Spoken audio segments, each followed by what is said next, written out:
But the problem that we have here is that the state, Berkeley, Santa Monica, and West Hollywood used to have real rent control, where the rent control stayed when the apartment became vacant.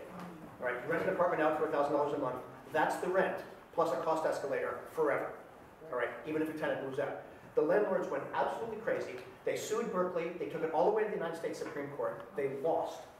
All right, and then, having lost in the United States Supreme Court, they went to the state legislature, and they tried to make the state legislature say cities can't do that anymore. And they lost year after year after year because there was one guy who was the president of the state senate who wouldn't let it happen on his watch as he represented West Hollywood. When he was termed out, they came right in and they overturned it. So now you can't have rent controls on vacant apartments. Right? The state has limited our ability to do rent control. So there are some inherent unfairnesses to it. And that's because in the state legislature, even most of the Democrats are from Central Valley cities where rent control isn't really an issue. And we've just had a horrible time. So I'm hoping, that means we just have to be really, really creative about what we can do in San Francisco. And a lot of what we've been talking about, the anti-speculation tax, for example, was like, given the awful state laws that screw us up as a city, what can we actually get away with? So tell me, what do you think we can get away with in additional rent control? Well, I think one of the things that on Monday there's going to be a hearing about, what are they calling it now? Eviction expansion? Eviction controls. Eviction controls 1.0. So it's a package of reforms of our just cause laws to try to stop some of the tactics that landlords, particularly speculators, are using to get people out of their apartments, such as breach of lease. I mean, there was actually a speculator who bought a place in Chinatown and was evicting the tenants because they were hanging clothes on a clothesline that they'd been doing for years and years and years and years with the old landlord. But he was calling that a breach of lease, a violation of their lease. And there's all kinds of silly things like that they're doing, but they're managing to succeed in a lot of cases because people don't know their rights, people are scared. If they're immigrant, they're scared out of their minds because they're afraid that immigration is going to be called. And I hear that all the time in my office because I speak Spanish. I have Spanish immigrants saying to me, my building was sold, this realtor came to the door and said, if I don't leave by the end of the month, they're going to call the migra, they're going to call immigration on. And even if people, and first of all, they make the assumption that just because you have a Spanish last name and you speak Spanish, you're automatically undocumented, which is a hard, the racism of that assumption. But then on top of it, the fact is people are scared, whether they're documented or not, they're scared. And they don't want to fight the system. And I assure them that they can fight and that they don't have to leave and blah, blah, blah, but people are scared. So we're seeing all these kinds of evictions, phony owner move-in evictions, that when you see the notice, when it comes into my office, it's like you look at it and go, oh, no way. No way is this going to fly. But again, people are scared to fight. When they do fight, people are winning against these phony notices. So what we have is a package of bills that Jay King has introduced just to kind of clean up some of that and close some of those loopholes so that landlords can't get away. Speculators, I can't say landlords, they're not landlords, they're speculators, so that they can't get away with some of these tactics. One other thing we can do, that the mayor started to do a little bit, but just a little bit, is, in San Francisco, anywhere in the United States, if you're charged with a crime and you don't have any money, you're guaranteed a lawyer. We could say that in San Francisco, if you're facing an eviction, you're guaranteed a lawyer, right? And what would it cost? $20 million a year to fund enough of anti-eviction lawyers that every poor person who gets an eviction knows? It's not that expensive. I know. They overwork the ones that we have. They are. Yeah, they are. But that's what I'm saying. If we had $20, $30 million a year more to hire, we could hire more. We could hire a lot more. And honestly, like reporters, anti-eviction lawyers are not that expensive. I mean, there's people. It's true. I mean, I'm on the board of legal assistance to the elderly. It's horrible, but we pay our lawyers like $50,000 or $60,000. This is not a $20 million thing. This is not like high-end thing. We could do it with a little bit of money. And in fact, they were talking about that. And you know what happened? It got to the budget committee, and Mark Farrell, the chair of the budget committee, said, "No, I'm not going to put any more money into this." You know why? Because all of you housing groups come down to City Hall with 1,000 people and bother me. Yeah. Literally. That's exactly what he said. That's literally what he said. So I'm not going to fund you. But with a little bit of money, a fraction of what we spend on the cops and the fire department and all this other stuff, a little bit of money, we could fully fund a program where everybody who faces an eviction has a lawyer assigned to them. And that would stop a lot of them. So now we know we got to get Farrell out. The other thing is, once again, planning together. San Francisco, we have a lobbyist in Sacramento, and we have representatives in Sacramento that we have to be clear about. As mayor, that's what we would be doing, saying, lobbyists, this is your job. We got to get rid of this rent control blockage that is not letting us operate as a healthy city. Mark Leno, et cetera, you guys, you have a job that you have to do. If they don't do it, we have to work to get them out and do it and get people who do that job. Planning, vision, focus, and execution. You all know this is the process.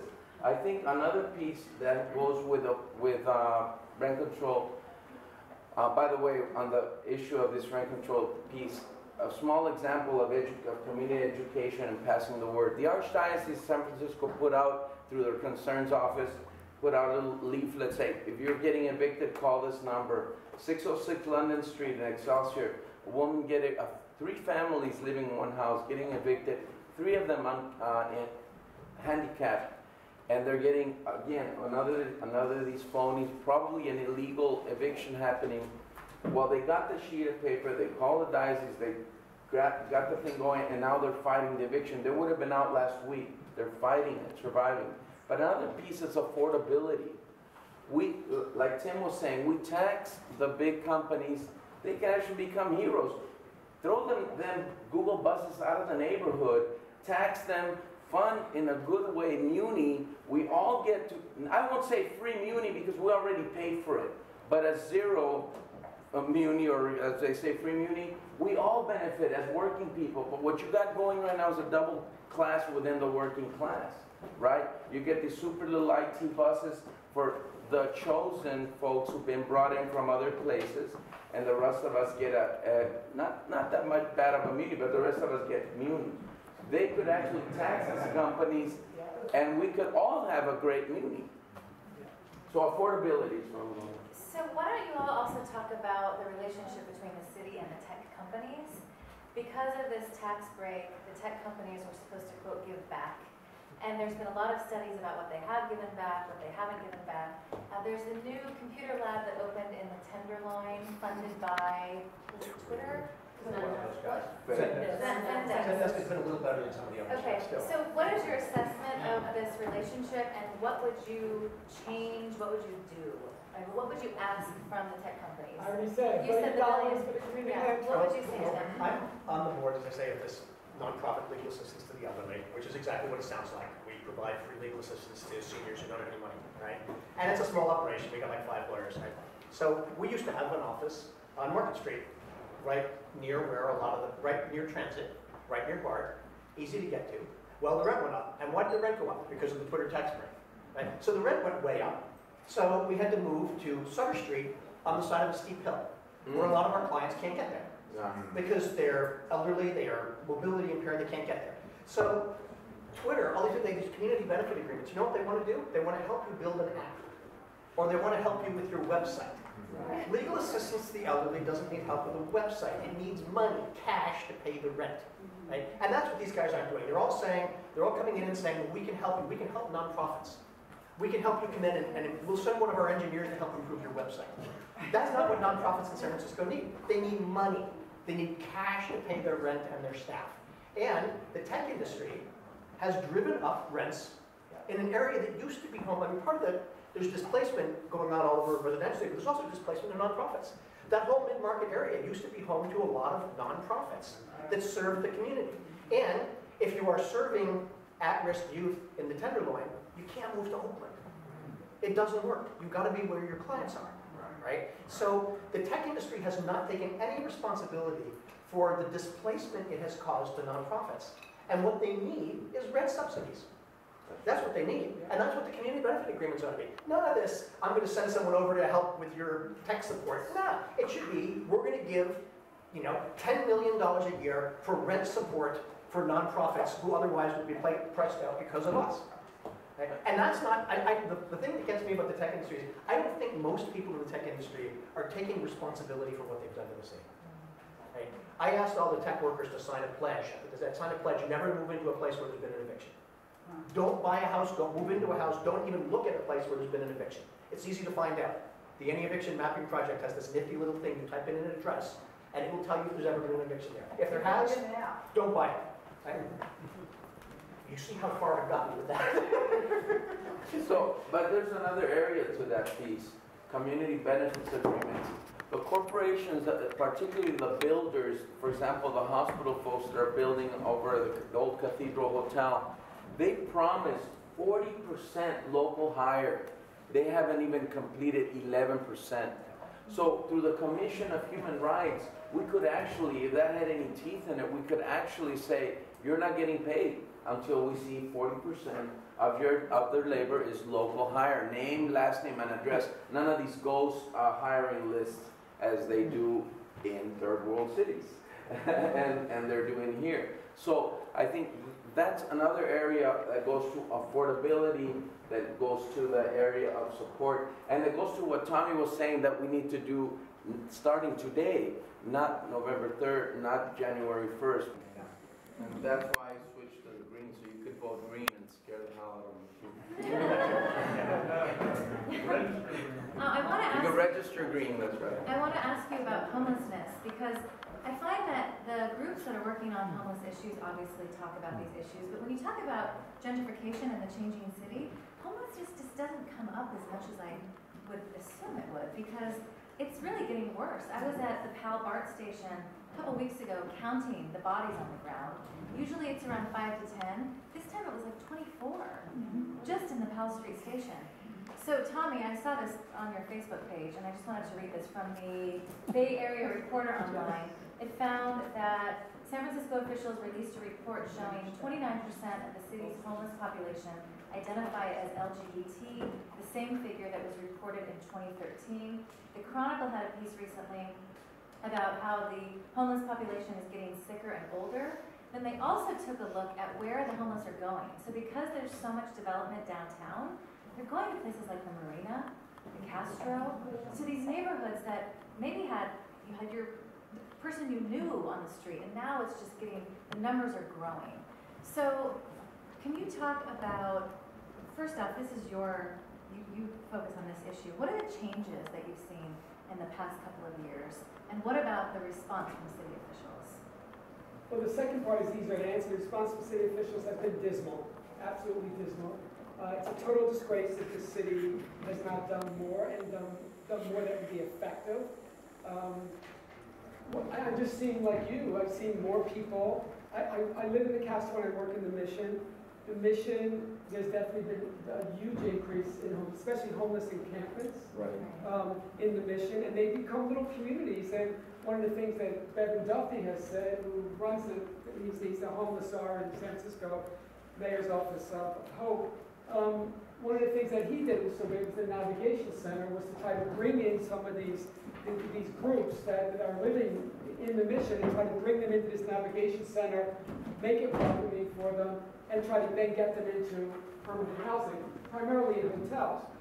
I mean, that to my mind is one of the best things that we've seen come out of the city since I don't know when. I mean, I don't think the city's done anything that creative in a long time. And I mean, I think the fact that, you know, in the queer community, we're seeing that 40% of homeless youth identify as queer. 40%.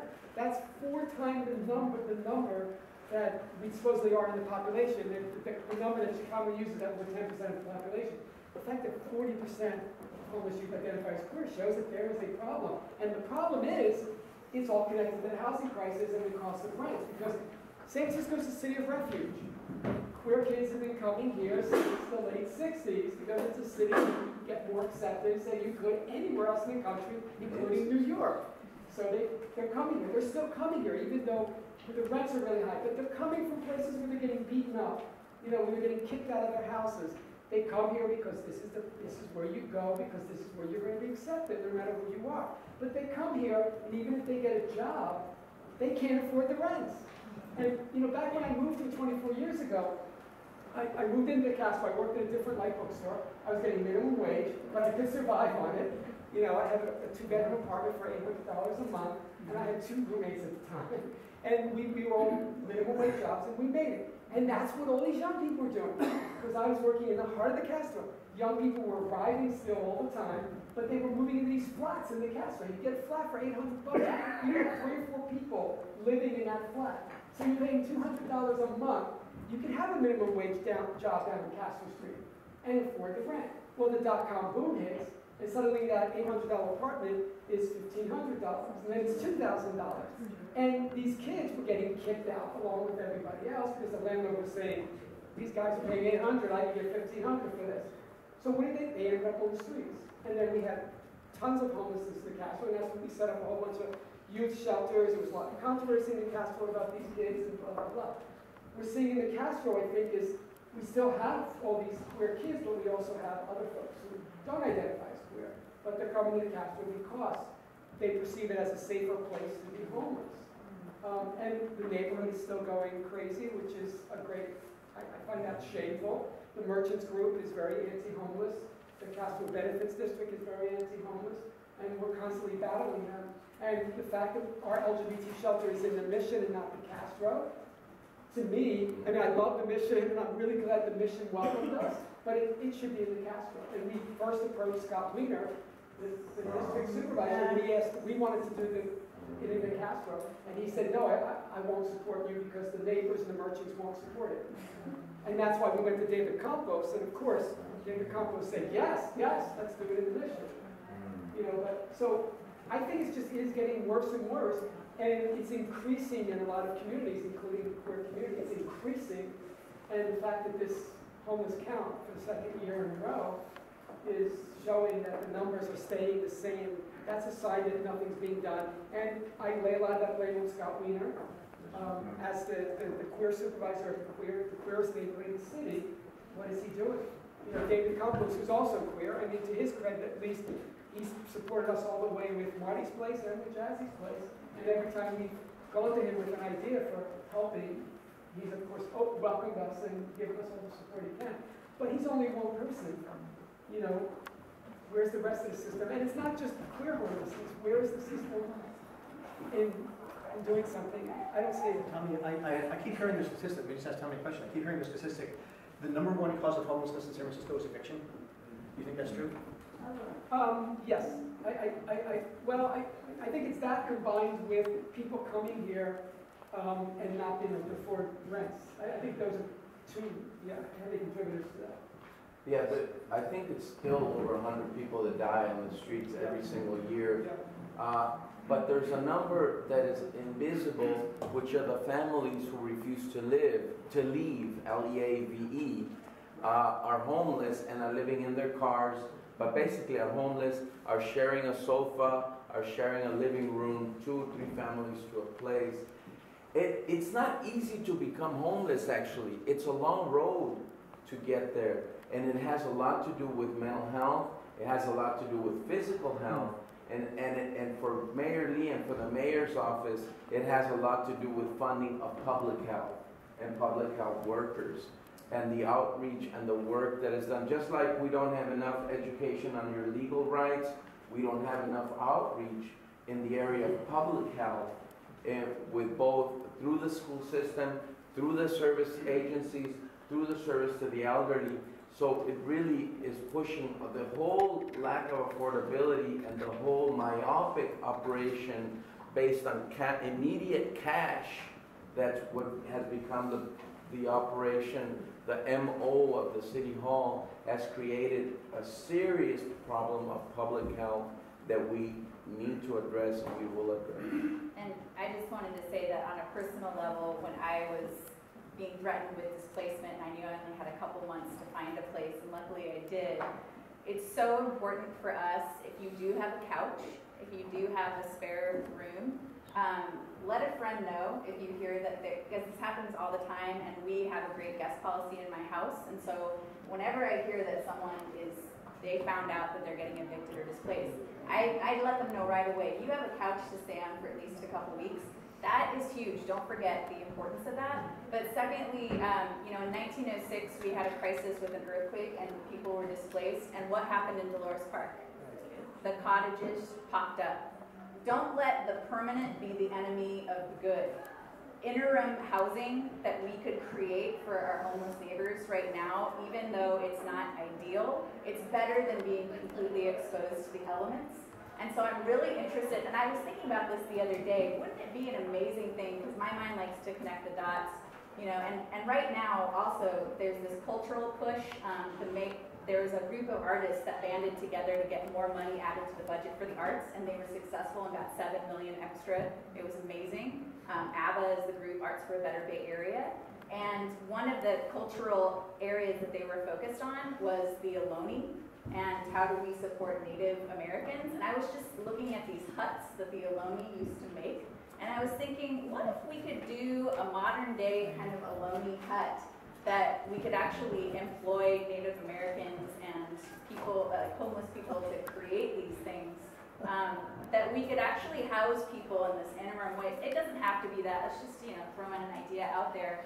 But we could. Our people are already living on the streets and encampments. What if we actually said we care, we tried to make it a little bit better and gave some support? I actually saw this list of thousands of these spaces that the city owns that are like alleyways and things like that. We could actually invest in that, and that's a great job for artists and mental health workers right there that need jobs right now. So how do we connect these dots and create jobs and support people in an interim way?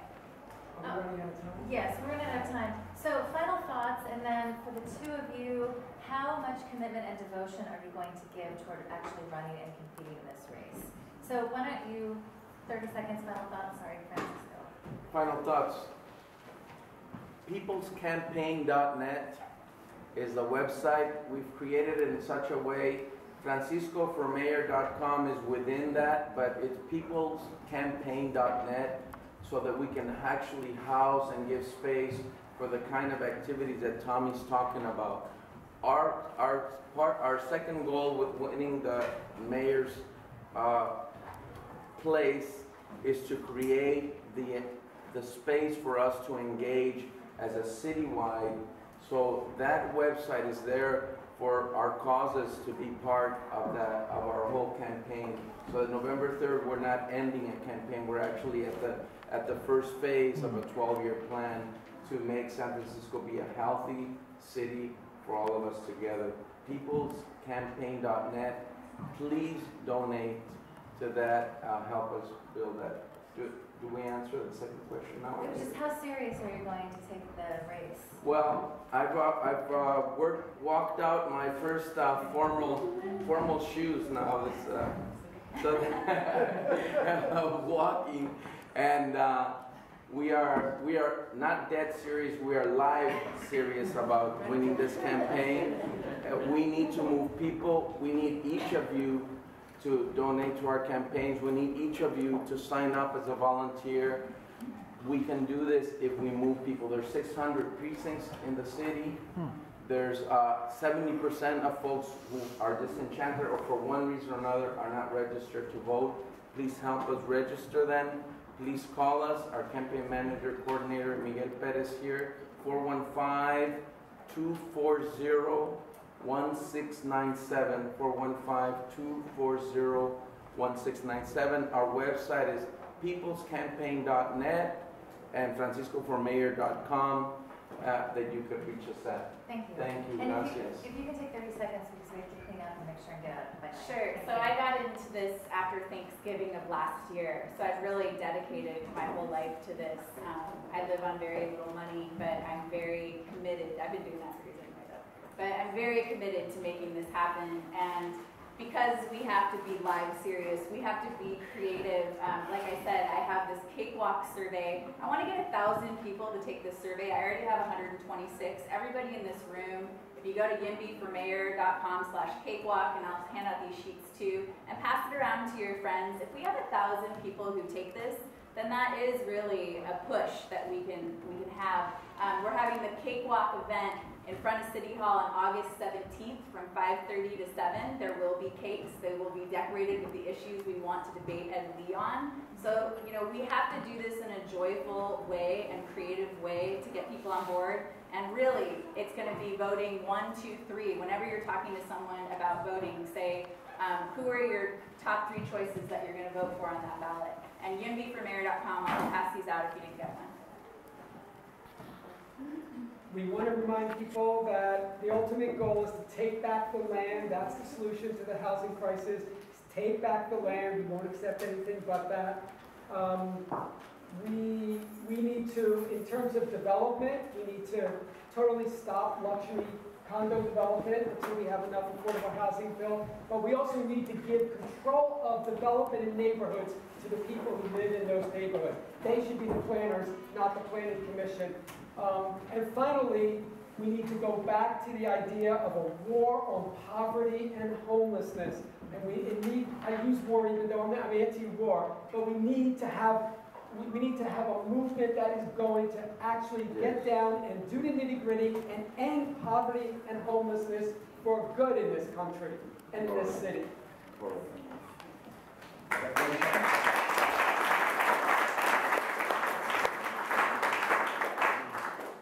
All of you, I'll make my 30 seconds really quick. All of you know people, all of you have friends. Given the current patterns, the odds are pretty good that 2 out of every 3 of your friends will not vote in this election. You got to make it your mission that doesn't happen. Yes. You got to make it your mission to make sure that everybody you know goes out and votes, and that everybody you know who's got a spare 10 minutes or a spare 20 bucks contributes to either one of these campaigns, or to the Mission Moratorium, or to the Airbnb, or to the District 3 race. Don't let us lose because not enough of our folks vote. And voting by mail. And voting by mail, you can vote by mail. It's easy to vote now. You can vote by mail. You can vote like a month early. It's easy to vote. Don't let any of your friends get away with saying, "Oh, I didn't vote in the elections. There's nothing on the ballot." It really is the vote for the life and the soul of San Francisco folks. Thank you.